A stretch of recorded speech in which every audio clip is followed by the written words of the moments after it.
Hello friend, एक बार फिर आप लोगों का स्वागत है आपके चैनल मिस टीडीएस क्लासेज में। यहाँ पर आज हम शेयर करने वाले हैं आपके साथ गणित की पाठ योजना यानी मैथ लेसन प्लान। और ये लेसन प्लान जो होगा वो कक्षा 9 और 10 दोनों के लिए है, यानी दोनों क्लास के लोग इसे बना सकते हैं। प्रकरण होगा निर्देशांक ज्यामिति। तो वीडियो को पूरा देखिएगा। वीडियो पसंद आएगी तो वीडियो को लाइक शेयर और चैनल को सब्सक्राइब कर दीजिएगा। और अगर आपको इसकी PDF चाहिए तो PDF के लिंक भी मैं इसी वीडियो के डिस्क्रिप्शन बॉक्स में दे दूंगी। आप लिंक पे क्लिक करके वहाँ से इस लेसन प्लान को यानी इस पाठ योजना को डाउनलोड कर सकते हैं।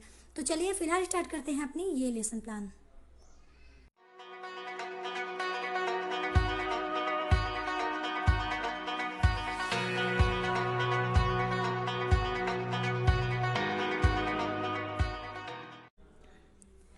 तो यहाँ पे सबसे पहले आप लिखेंगे विद्यालय का नाम, फिर छात्राध्यापक या छात्राध्यापिका का नाम, फिर दिनांक, फिर कक्षा, फिर विषय, फिर कालांश, फिर वर्ग, उपविषय और अवधि।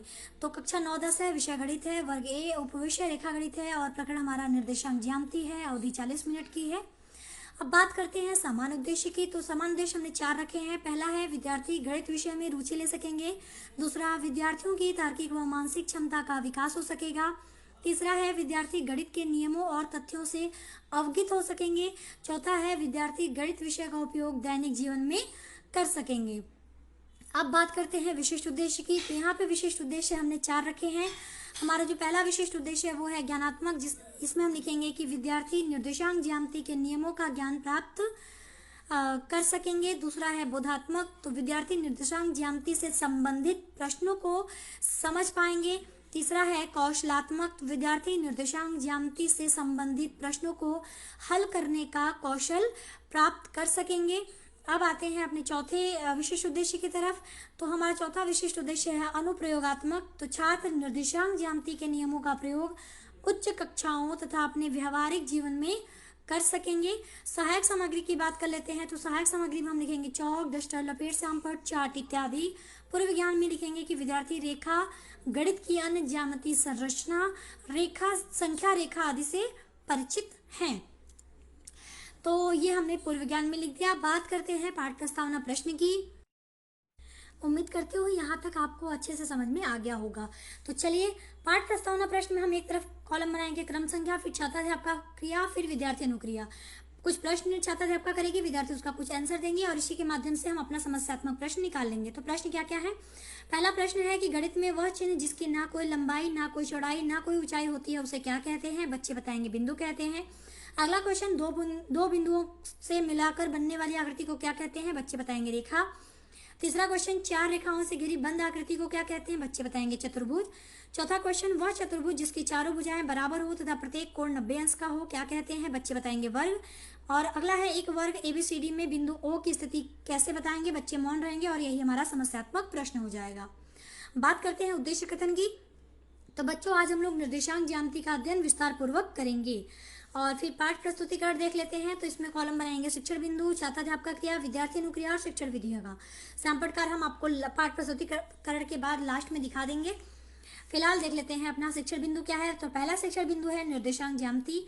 तो इसमें कुछ विकासात्मक प्रश्न होंगे। तो प्रश्न हमारा पहला विकासात्मक प्रश्न है, 4 रेखाओं से घिरी बंद आकृति को क्या कहते हैं जिसकी सभी भुजा बराबर तथा प्रत्येक कोण 90 अंश का हो। तो बच्चे जानते हैं, तो बच्चे जवाब दे देंगे वर्ग। अगला क्वेश्चन हम करेंगे कि एक वर्ग ABCD के अंदर स्थित किसी बिंदु की स्थिति को कैसे बताएंगे। तो बच्चे ये नहीं बता पाएंगे। किसी वर्ग के अंदर हम कोई बिंदु लगा देते हैं, उसकी स्थिति कैसे बता पाएंगे। बच्चे नहीं बता पाए तो अस्पष्ट उत्तर, और विधि हमारी प्रश्नोत्तर विधि।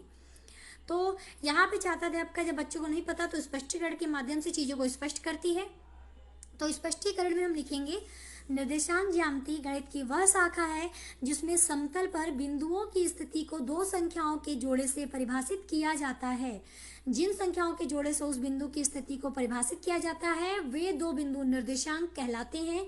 जब हमें निर्देशांक नहीं पता होते तो हम उसकी जगह ब्रैकेट में XY यानी XY लिखते हैं। इन निर्देशांकों में से x को भुज कहते हैं तथा y को कोटि कहते हैं।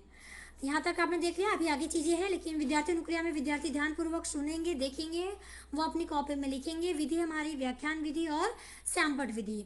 अब यहाँ पे स्पष्टीकरण जितनी अभी आपको मैंने बताया कि x को क्या कहते हैं, y को क्या कहते हैं। अब x बताता क्या है और y एक्सिस क्या बताता है ये भी आपको मैं आगे दिखाती हूँ, जो कि इसी स्पष्टीकरण का हिस्सा है। तो चलिए हम आगे बढ़ते हैं और उस हिस्से को भी देख लेते हैं और कुछ फिगर के माध्यम से भी समझने की कोशिश करते हैं। तो यहाँ पे भुज क्या होता है, तो किसी बिंदु की वाई एक्स से दूरी को एक्स निर्देशांक अथवा भुज कहते हैं। और कोटि क्या है, किसी बिंदु की एक्स अक्ष से दूरी को वाई निर्देशांक अथवा कोटि कहते हैं। और यहाँ पे दोनों आगे लिखेंगे कि दोनों अक्ष समतल को 4 चतुर्थांश में विभाजित करता है, यानी 4 भाग में दो जो अक्ष है यानी एक्स और वाई अक्ष है वो जो है किसी समतल को 4 भाग में डिवाइड करती हैं और हर भाग को हम 1 चतुर्थांश कहते हैं। तो यहाँ पे अगर आप देखें फिगर तो हमने दोनों एक्स अक्ष और वाई अक्ष को लिखा हुआ है जो कि एक दूसरे को क्रॉस कर रहा है। एक बिंदु हमने दिखा दिया है ए, ब्रैकेट में एक्स वाई लिख दिया है क्योंकि इसकी पोजीशन हमें नहीं पता। यहाँ पर आप देख सकते हैं जो से मुख्य एक यहाँ पे मैंने ओ लिखा है जो कि मूल बिंदु है और मूल बिंदु के दाहिनी तरफ जो है वो एक्स अक्ष पे प्लस होगा और दाई तरफ माइनस होगा। उसी तरह वाई का देख लेते हैं तो वाई जो है वो मूल बिंदु के ऊपर जो है वो प्लस होगा और नीचे जो है वो माइनस दिखाया गया है। ठीक है, विद्यार्थी ध्यानपूर्वक देखेंगे। और विधि श्यामपट्ट विधि। अब बात करते हैं सेकंड शिक्षण बिंदु जो कि है निर्देशांक ज्यामिति के प्रारूप व उदाहरण। तो इसमें भी विकासात्मक प्रश्न है। पहला विकासात्मक प्रश्न है, निर्देशांक ना पता होने की स्थिति में बिंदु निर्देशांक को किससे दर्शाते हैं।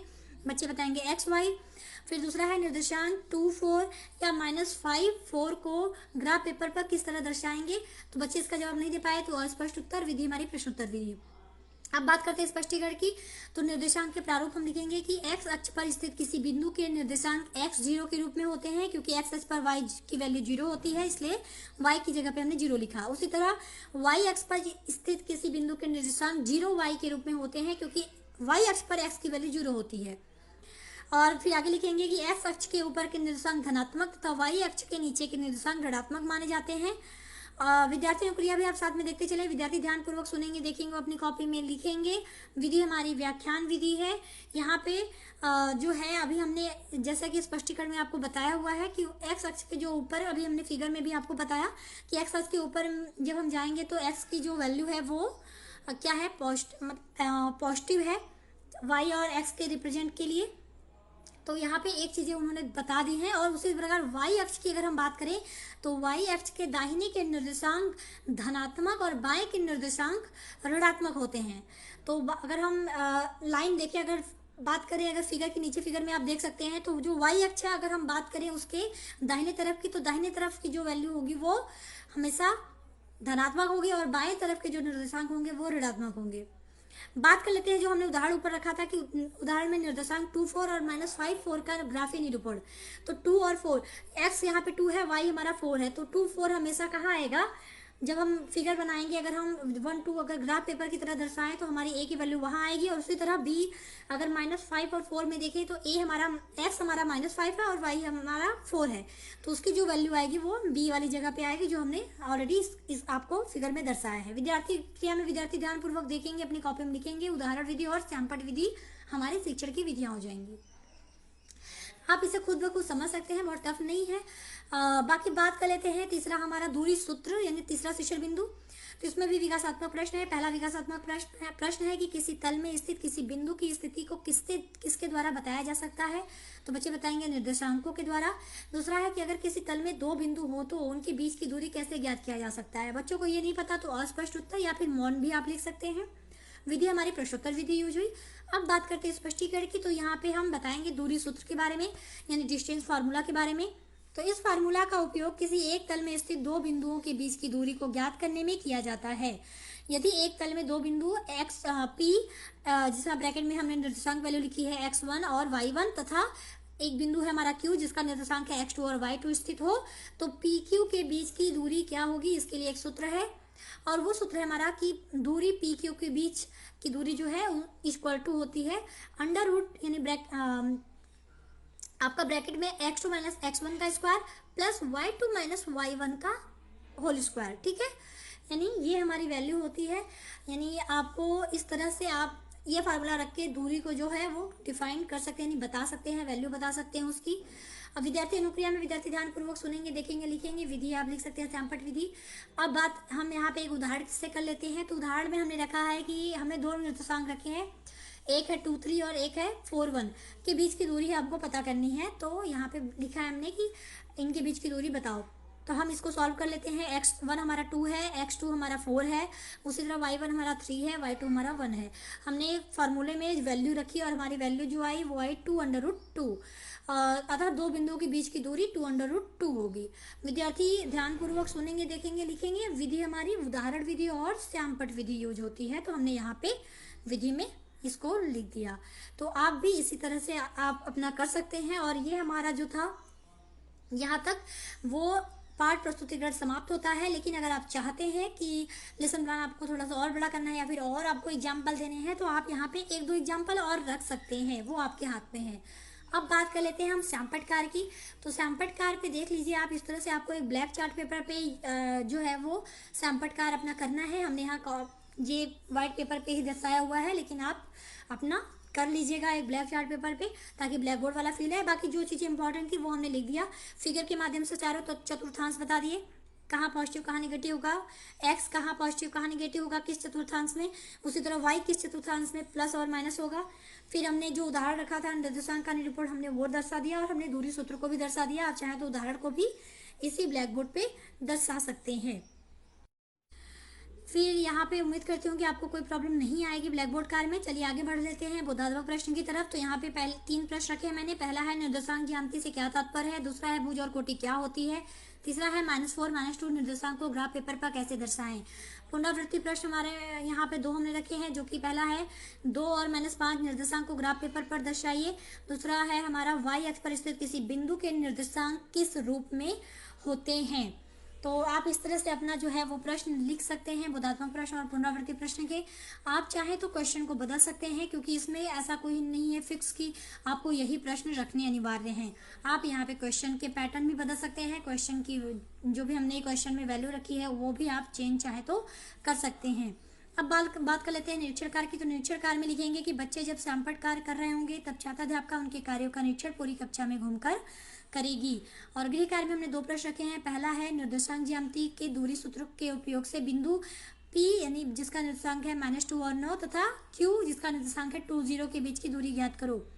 और दूसरा हमारा है कि y का वह मान ज्ञात कीजिए जिसके लिए बिंदु P यानी ब्रैकेट में जिसका निर्देशांक है 2 और -3 और Q जिसकी वैल्यू है 10 और y निर्देशांक है उसके के बीच की दूरी 10 मात्रक है। तो यहाँ पे आपको y की वैल्यू ज्ञात करनी है। तो आप इस तरह से अदर भी क्वेश्चन जो है वो दे सकते हैं गृह कार्य के लिए। तो उम्मीद करती हूँ कि आपको ये लेसन प्लान पसंद आया होगा। मैं नहीं चाहती वीडियो बहुत ज़्यादा लेंदी हो, इसलिए मैंने इसको थोड़ा फास्ट पढ़ा है। आप स्क्रीनशॉट ले सकते हैं, आप चाहे तो PDF डाउनलोड कर सकते हैं, PDF की लिंक अवेलेबल है। तो बाकी उम्मीद करती हूँ आपको अच्छा लगा होगा। तो अभी के लिए thank you so much, take care. Video पसंद आए तो वीडियो को लाइक शेयर और चैनल को सब्सक्राइब भी कर दीजिएगा।